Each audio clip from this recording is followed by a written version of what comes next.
International. Yun naman ang maganda dyan sa Action TV International. Kahit yung mga OFW natin. Again, to the quarter para dito sa B-MEG, rather para sa rain or shine. And B-MEG taking advantage. Rafi Rivas trailing etong si Marcus Blakely after that steal and missed layup. Isang matinding Megaforce slam dunk ang pinakita sa atin ni Rafi Rivas. Hatid sa inyo ng Megaforce Battery. Tibay at lakas. Kasama ni Rivas, nabanggit natin si Blakely. Nandiyan dyan din si James Yap, Jonas Villanueva, and Mark Baroka para sa Rain or Shine. Aba, wala yung import muna nila. J.R. Quinahan, Jervy Cruz, Jaire Ibanez, Ron J. Buenafe, and T.Y. Tang. Someone's got to bring down the ball for this rain or shine squad. And you look how B-MEG double. This unit, pag magkasabay si Baroka at saka si Jonas Villanueva, they are all out in doubling. Siyam na ang abante ng B-MEG Llamados, 22-13. Fighting for their tournament lives here inside the Smart Araneta Coliseum on this Friday evening, live on Active. Quinahan, Namuerza, no good. Cruz couldn't keep it alive. Baroka ends up with that leather. Si Villanueva mag-aantay muna ng rest back. Jonas with some space to operate. Puts it up, napalakas. Jervy Cruz is fouled by Rivas. As we send it over to Jessica with this report on the E-Painters. Maguayang pumayag ni Coach Yeng na mawala ng kumpiyansa ang rain or shine. He pointed out that although they're falling back to their patterns from Game 5 and he wants to see less jump shots and more free throws, hindi raw ibig sabihin na pwede silang mag-hesitate sa kanilang mga open shots. Magu? Thank you, Jessica. Yun nga yung napansin natin, especially with Jaire Ibanez. Ilang beses nag-hesitate late in that first quarter. Ron J. Buenafe on a fishing expedition. This is what Coach Yang wants, penetration to get to the free throw line. Yes, that's what he said. They're settling too much for that outside shot. Ang kailangan nila pumasok sa loob, maghanap ng puntos. And you know what? When you're driving, it also sends a signal that we're aggressive. And that's what Coach Yang wants to see. His team being aggressive from the time that they inbound the basketball. Noong game number 5, 16 free throw attempts lang. Ang nakakuha na Rain or Shine, making 10 of them. Samantala 17 of 25 ang B-MEG. Coach Yang wants to change that number here in game number 6 as Ronjay splits his trip. Baba sa 8 ang abante ng Llamados, 22-14.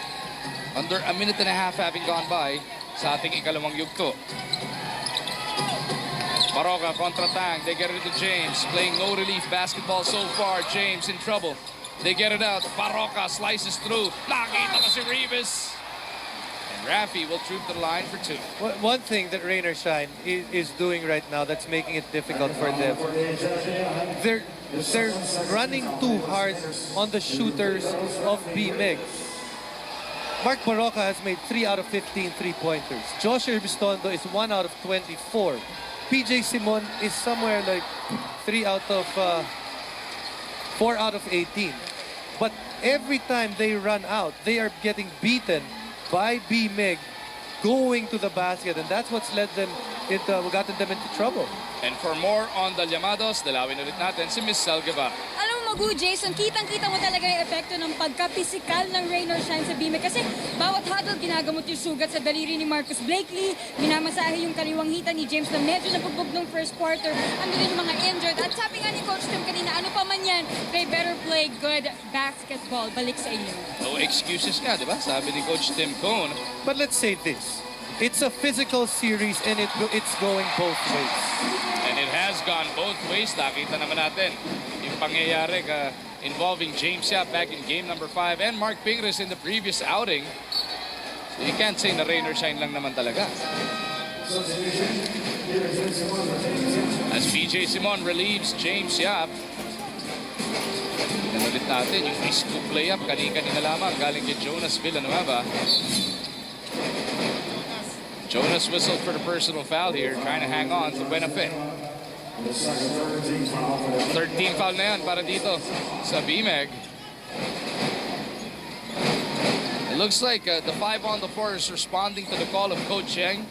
They want to pound that ball inside. Look at Ronjay, get away! Ito kailangan na kailangan. Kung gusto mo ng player na pwedeng umatake sa'yo, kung ikaw si Coach Cheng, it has to be, one of them has to be Ronjay Buenafe. Mabasa siya mga bante rito ng Llamados. Pull-up jumper, Simon delivers. And that's about the sweet spot. Simon, Ronjay for a three. Doesn't work. Baroka over to Villanueva on the run. Look at Jonas go. Oh, Blakely. This is right now, Magu. B-MEG is the team that wants it more. B-MEG is the faster team. When Rainer, they are so taking too long para bumaba. B-MEG attacking the ring. Timeout muna para sa Rain or Shine. Ang mamaga ang kanilang abante rito. That's an early timeout para kay Coach Cheng. Uncharacteristic ba yan, Jason? Well, it's uncharacteristic for Yang to actually be the one to request a timeout. But you look at the way his team is playing. Another 3-on-1 situation. This time around, it blows up in the face of B-MEG. Cornley back on the floor, fakes a back pass. Still loses the leather. Baroka pushing it the other way. Simon, the sweet spot. Wala that time around. That's si Blakely, hindi nagawa yung dakdak. Yes, hindi niya nakuha yung dakdak. But at the same time, wala na namang bumax out kay Blakely dun. As Buenafe misses on the three. So rain or shine, despite that early timeout, hindi pa rin nagbabago takbo nila dito. Baroka pulls up, three-pointer, no good. Rivas keeps it alive para dito sa Llamados. Again, too many possessions. Big difference. 24 rebounds para dito sa B-MEG. Ang rain or shine, 12 lamang. Doble na kagad ang total dito. Ang Llamados, Blakely kontra kanya. Nice tap coming from JR, pero pati braso kasama. B-MEG is winning this battle right now. Two things. One is energy.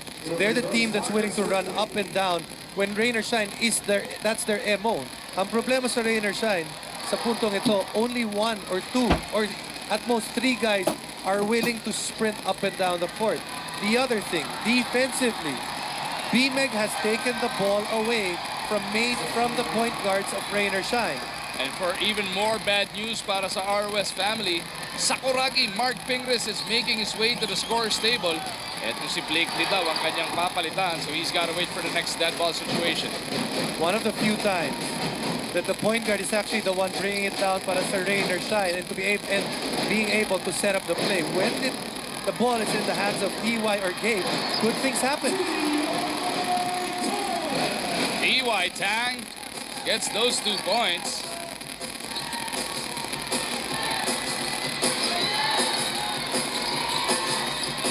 Finally stopping the bleeding para dito sa ROS.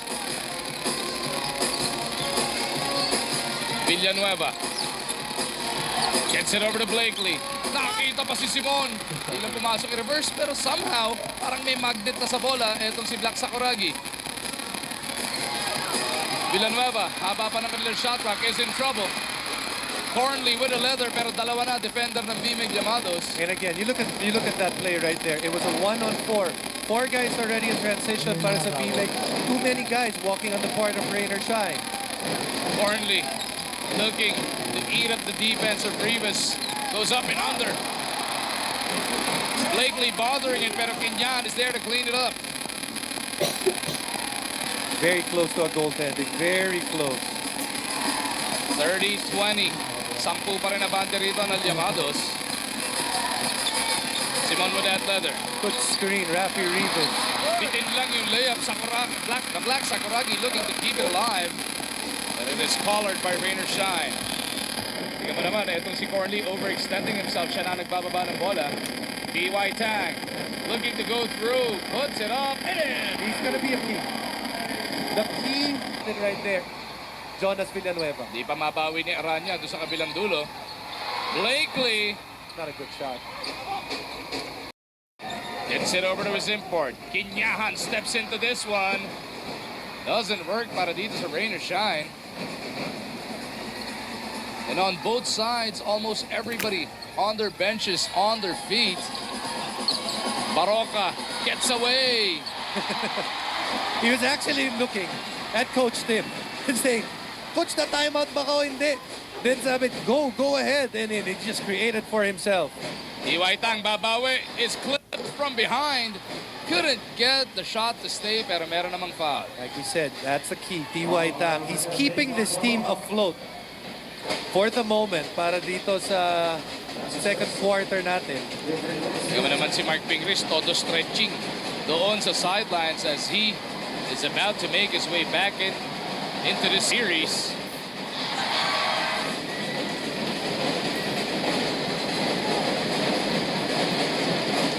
And the B-MEG Planet in attendance, welcoming Mark Pingris back to the floor. Grabe hiyawan sa kanyang pagpasok. Sabi ni Ping, di ba may isa pa? Eh, di ba in between free throws ang pasok ng substitution dito? No, because I think Ping thought that it was a three-point shot. Stepping on the line. Yung naging hatol doon. One-hander doesn't work for PJ. Ang dami ng bitin up tiro ni PJ. And all the guards are just beating the guards of Rain or Shine on the dribble. It's so easy right now. They can really choose what shot they want to take because naiiwan nila yung mga guards. Para nakapako yung mga paa ng guards ng Rain or Shine. Chan back on the floor. Hesitation move. Drops it off to Kinyahan. Baba sa 10 ulit ang kailangang habulin dito ng Rain or Shine. Just over 4 minutes bago tayo bumalik sa Active Center with Miko Alili, Coach Jojo Lastimosa, and a surprise special guest, Paroca on the move. 3-second violation na pito sa Llamados. First time in this game that magkasabay nagpapahinga si Konyas FM 96.3 Easy Rock at ang ating mga kapatid na nandiyan dyan ngayon sa DZSR Sports Radio 918 AM. Benji Santiago, Barry Pascual with the call of game number 6 ng Governor's Cup Finals. Cornley's in trouble. They kick it back out. Shot clock is at 7. Aranya sidesteps a layup. Mintis ka lang. PJ Simon looks to push it. But this time around, mukhang naka-recover bigla ang Rain or Shine. One of the few times na napigilan ng ROS ang takbuhan na itong Llamados. Villanueva on the pick and roll. Pingris, nakita si Yancy doon sa ilalim. good ball movement on the part of B-MEG. And they're getting everything right now. Mula doon sa transition, magandang pinapakita nila. And even the half-court set, they're getting the shots they want. Kinyahan, top of the key three. Punches it through. And that three-point shot, major part ng laro ng Rain or Shine. And today, only their second basket out of 13 attempts. 37-28. Siya mga bante ng Llamados. Less than 3 minutes remaining sa ating first half. Villanueva with the leather. Gets it over to Barocca. 8 to shoot. Pingris to Simon. Puts it up. PJ comes up with an air ball.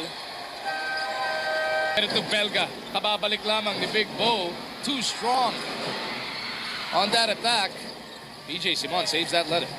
The defense of B-MEG is making Rain or Shine tentative into, especially into driving. They're being tentative by when umaatake sila. Norwood takes it away from James. Harap-harapang nakawan yun. As Chan looks to make him pay. Too strong din. Tentative nga yung attacking yun.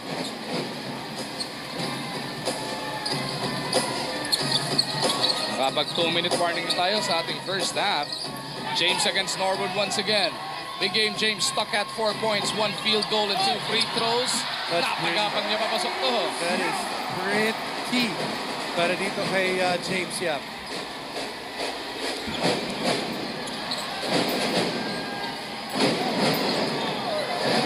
Aranya on the other end is in trouble.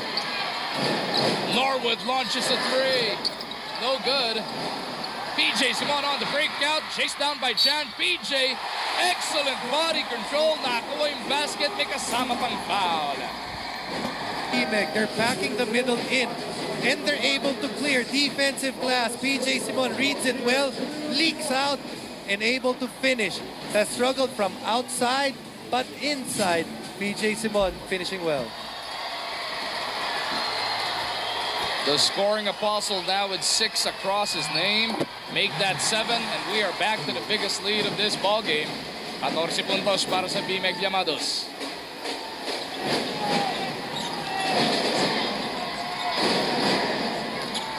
Norwood over to Aranya. Cornley from the elbow. Jamil. Panak-anak ang pagkatulong dito. 8 puntos na para sa kanya.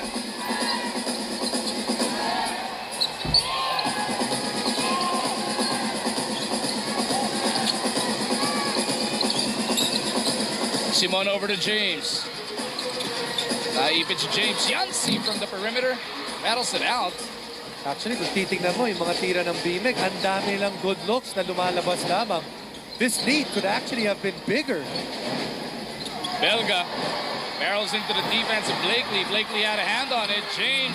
Oh, tatay. Nabot kay Ryan Aranya. 2-on-1. James Faster to forced the it. basketball, Magu. Imagine, that ball could have gone either way. 50-50 ball. I would say about 90% of the 50-50 balls going the way of B-MEG. Nangihinayang si Gabe Norwood because he got a steal simultaneous to as when Villanueva was calling a timeout. The referee's granting the request of the B-MEG. Referee saying that he had it signified by talking to the referee na sinabi niya, did not make the signal, pero sinasabi niya ng timeout na daw. See it right here. There, he actually has made the sign already. But PJ's got to do a better job of actually just holding on. Well, there's no point in dribbling the ball. Baroka, James at Simon ang kanilang 5. De Ocampo looks over at James. 3 to shoot. James in trouble. At naputukan sila ng 24. Oh. James lost that letter, right? Yes, he did. He actually did. He lost that ball. The ball was actually live. Hindi nila alam na yung shot clock umaandar pa. Akala nila yung 10.4 ang buong oras nila.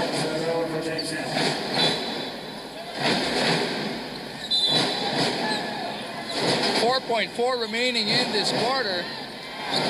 Cornley with a Hail Mary. Doesn't work para dito sa rain or shine. So B-MEG will be taking a 12-point lead into the dugout. Two things here that they've taken the fight out of rain or shine dahil sa tindi ng depensang pinapakita nila.